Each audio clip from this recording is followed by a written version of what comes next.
Hull abilities are a concept that is currently being explored to a limited extent with SCO optimization in frameshift drives, Mark II cargo racks on the new Panther Clipper, and the recently announced Type 11's mining drill hardpoint. Hull abilities are any capability that is bound to a ship's hull and not transferable. In the past, we have seen instances of certain ships having specialized internal bays that can only receive specific modules. Sidewinder used to have specialized passenger-only modules for the Beluga and Orca, a restriction that was lifted several years ago to allow these ships a greater range of flexibility. Elite Dangerous has struggled to maintain each ship's sense of identity and purpose, especially since engineering. While it is a minor complaint in the overall direction of the game, the idea that almost any ship can be modified to do almost anything makes all ships less special and their various gameplay loops less exclusive. There appears to be an effort underway to reassert ship roles and reward players for using a ship as it's intended. This does introduce an issue with communication of these abilities to players. This information is not prominently displayed in ship stats and isn't communicated well to players in the current UI. This, alongside other abilities like exclusive modules or unique attributes, need a better place in the UI where players can see all of this information.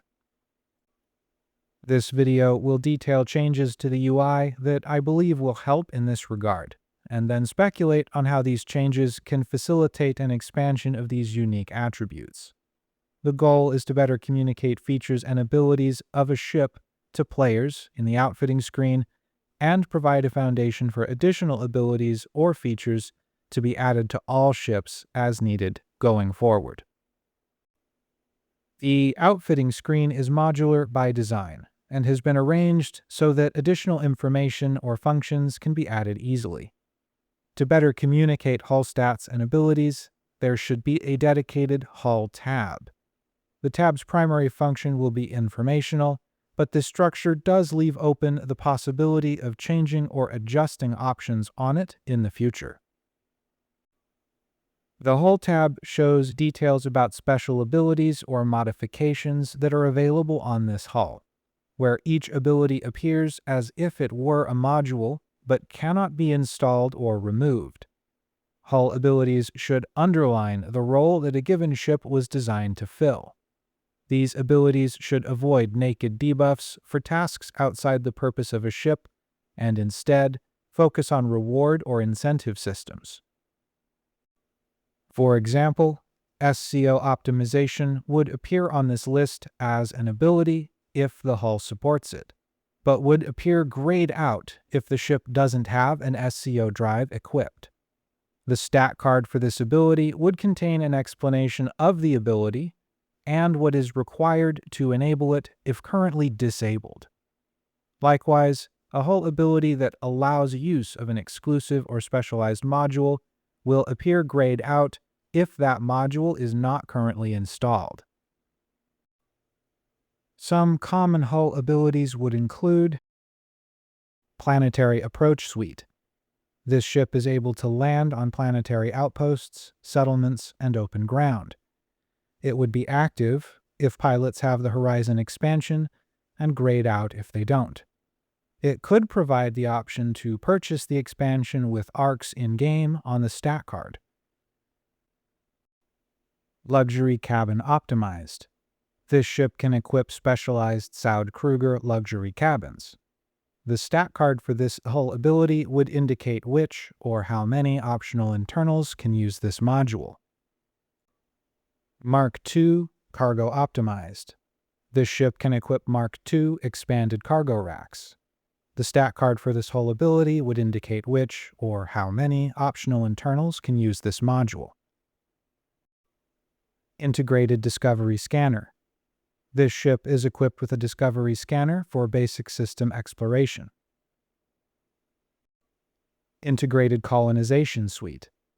This ship is equipped with a colonization probe launcher and can claim systems for settlement. Integrated modules. This catch-all hull ability would be adjusted to reflect if or what normally optional modules have been permanently attached to the hull. This hull ability is designed to allow further balancing of various ships by granting them module capabilities that won't take up a slot on the Optional Internals tab. For example, certain cargo ships could have integrated cargo capability that is always present. Certain combat ships could have combat-focused integrations like an FSD interdictor or kill warrant scanner. Exploration ships could have integrated wake scanners, detailed surface scanners, or Olympic controllers. Integrated modules could offer improved performance over stock. Certain integrated modules could appear on engineering terminals and allow for upgrades, or be pre-engineered with specific blueprints from the start.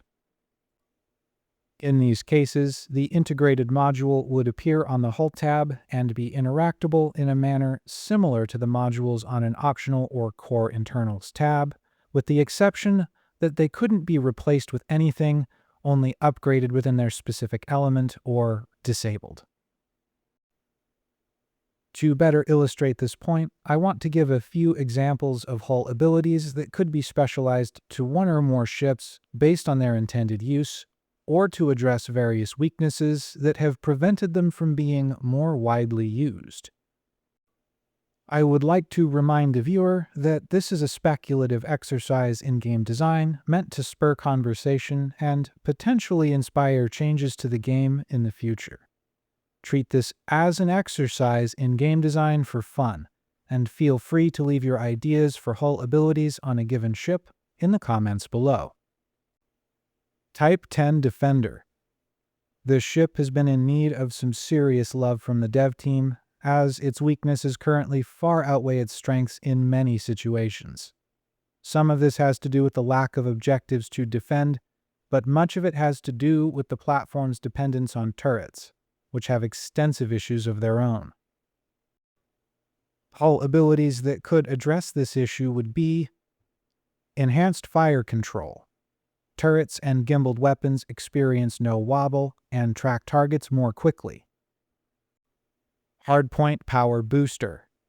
Turrets gain 30% damage, gimbals gain 15% damage. This is intended to make turrets and gimbals perform with the same damage as if they are fixed. It does not affect the damage of fixed weapons attached to this hull. Predictive Targeting. Point defenses have increased range, accuracy, and can target the Thargon swarm directly. This hull ability reflects the Type 10's intended use as an anti-Thargoid ship, giving it a specialized use case and passive benefit when fighting against the alien menace directly. Having the ability to passively target the swarm means that during team fights, the other ships aiding a Type 10 are incentivized to keep the Thargoid interceptor in range of these point defenses and its turrets, so that they can both suppress the swarm and accurately kill interceptor hearts exerted by other weapons. Type 7 Transporter. Here is a weird little ship that has sat in an awkward position for a very long time. It's too big to dock at an outpost, but too small to be worth using for large station trading.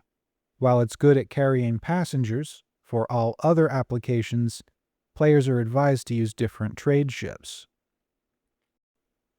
Hull abilities for this vessel could be Specialized Landing Permit. This ship can land at medium pads, but may not use hangar services or disembark while landed on them. It would still have access to the commodities market and other systems available without sending the landing pad into its hangar. Integrated Cargo Hold. This ship is equipped with an integrated size 7 cargo rack that cannot be removed. Diamondback Scout, Asp Scout, Crate Phantom. Some ships can have the same hull ability, assuming they share the same basic issue. These vessels struggle as core combat ships, but happen to make excellent stealth ships. Leaning into this trait, their hull abilities could reward players for using them in this way. Aggressive venting. This ship's heat vents are optimized for especially cold operation. This ability would increase a ship's base cooling rate, allowing it to reach a much colder resting heat than other ships, even without cold or power-efficient components. Thermal containment system. This ship has a higher thermal capacity, allowing it to resist thermal attack and withstand more thermal load before overheating. Emergency vents. While overheated, this ship can increase its thermal cooling rate, protecting all other modules at the cost of damaging the power plant while in use. Spectral suppression.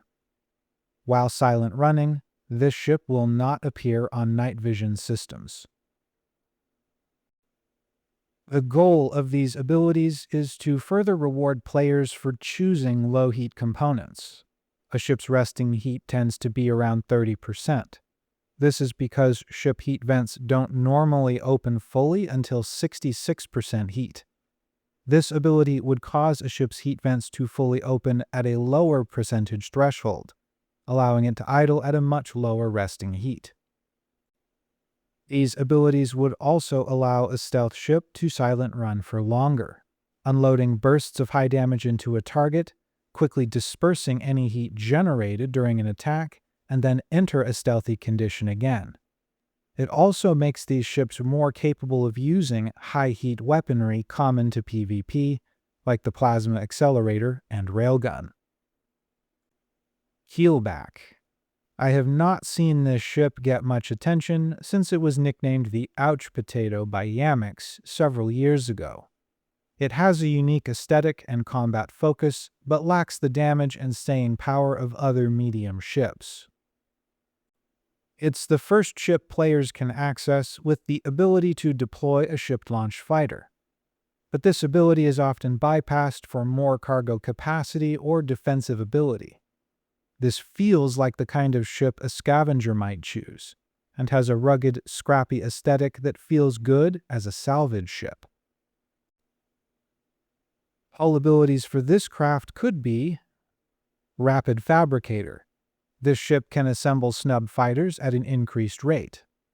Fighter assembly times reduced by 50%. Signal Source Isolator.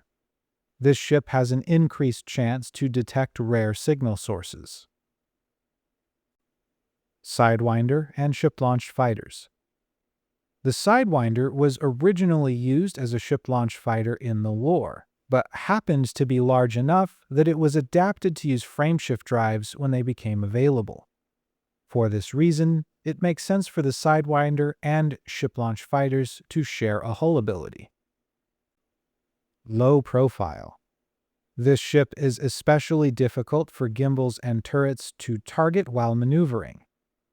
This ability would increase targeting wobble on turrets and gimbaled weapons while pitching, yawing, or rolling beyond 50% of their steering rate for at least 1 second.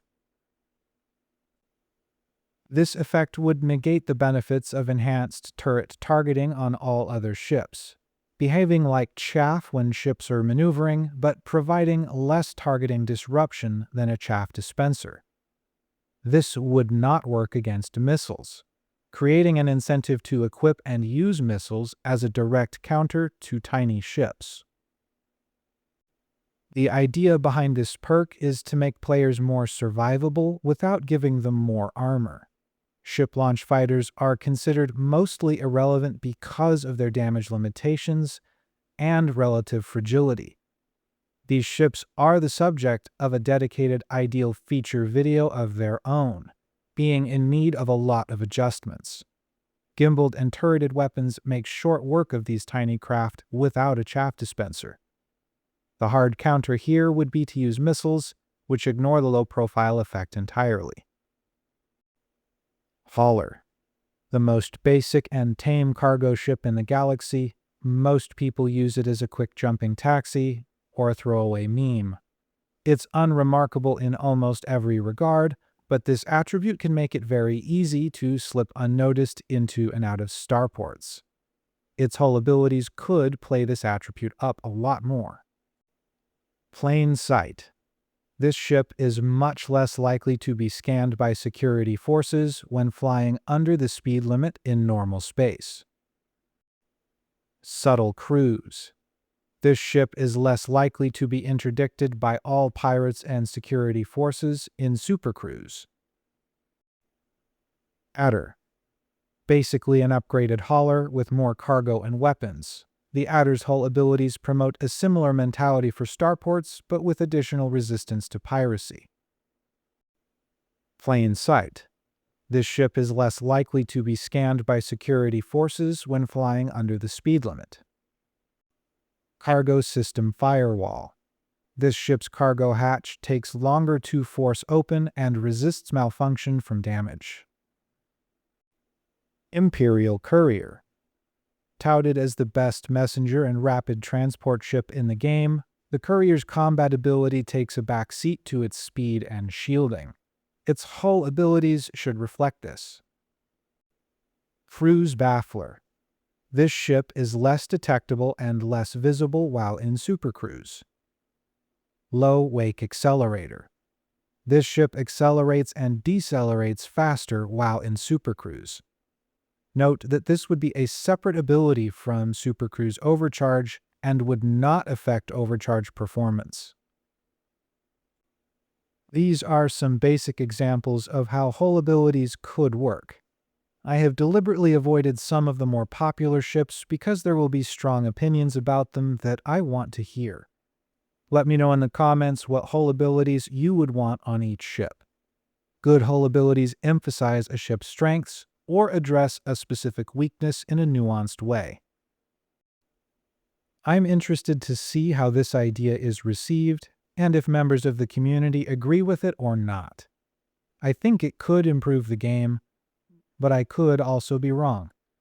If this video gets good engagement, I'll do a follow-up covering all the ships with community suggestions included. That's all I have for today. Catch you all later.